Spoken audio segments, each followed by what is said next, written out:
আজ করব মাটন কষা। তার জন্য লাগছে ধনা, মেথি, জিরে, গোলমরিচ, দারচিনি, লবঙ্গ, এলাচ আর 4টে শুকনো লঙ্কা। এখানে নিয়েছি পেঁয়াজ কুচি, আদা, রসুন, টমেটো আর কাঁচা লঙ্কা চেরা, টক দই আর খাসির মাংস। মাংসটাকে ম্যারিনেট করে নেব। তার জন্য দিয়ে নেব প্রথমে একটু লবণ, তারপরে দিয়ে দেব একটু হলুদ,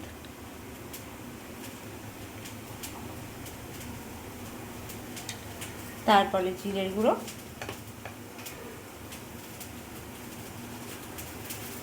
ধনার গুঁড়ো,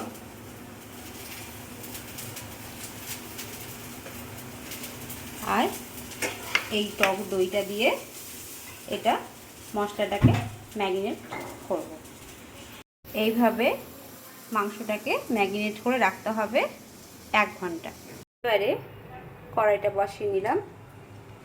এবার এই মশলাগুলো একটু ভেজে নেব।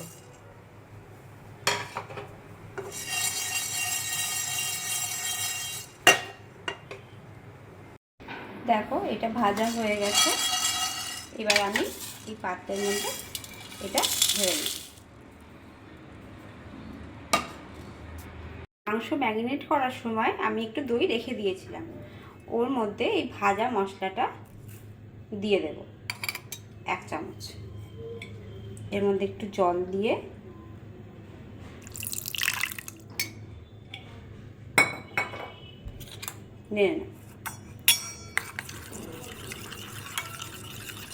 নেড়ে এটাকে আধা ঘন্টার মতো রেখে দিতে হবে। কড়াইয়ে তেলটা গরম হয়ে গেছে। এবার আমি তেলের মধ্যে দিয়ে দেব 2টো তেজপাতা। তেজপাতা দেওয়ার পর পেঁয়াজ কুচি দিয়ে দেব।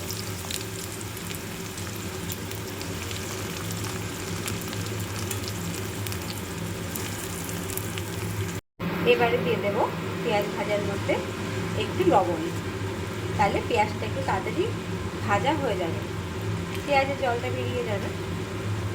আর এবারে একটু দিয়ে দেবো মিষ্টি।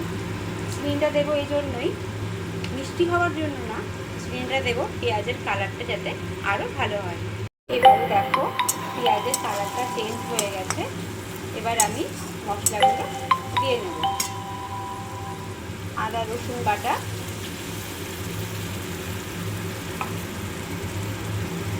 রসুন বাটাটা দিয়ে নেড়ে নিয়েছি। এবার একটু দিয়ে নেব হলুদ,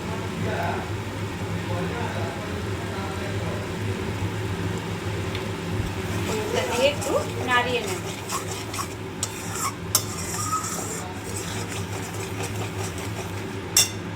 আদা রসুন বাটাটার মধ্যে ম্যারিনেট করে রাখা মাংসটা ঢেলে দেব।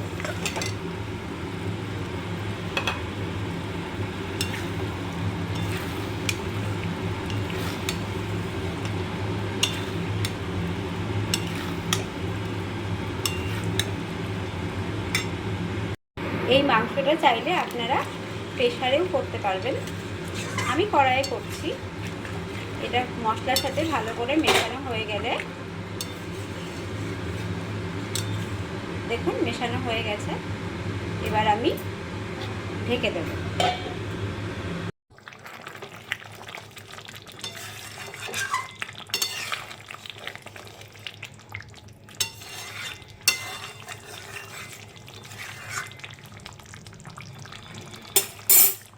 মাংস থেকে তেল ছাড়তে শুরু করে দিয়েছে। এবার ওই দই আর ভাজা মশলার মিশ্রণটা দিয়ে দেব, দিয়ে ভালো করে নাড়তে হবে।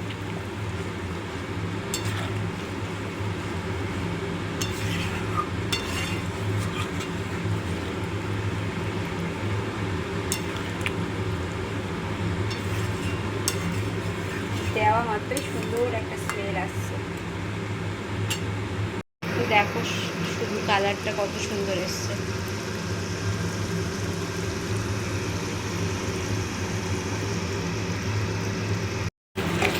এই মাটন কষাটা হয়ে গেছে।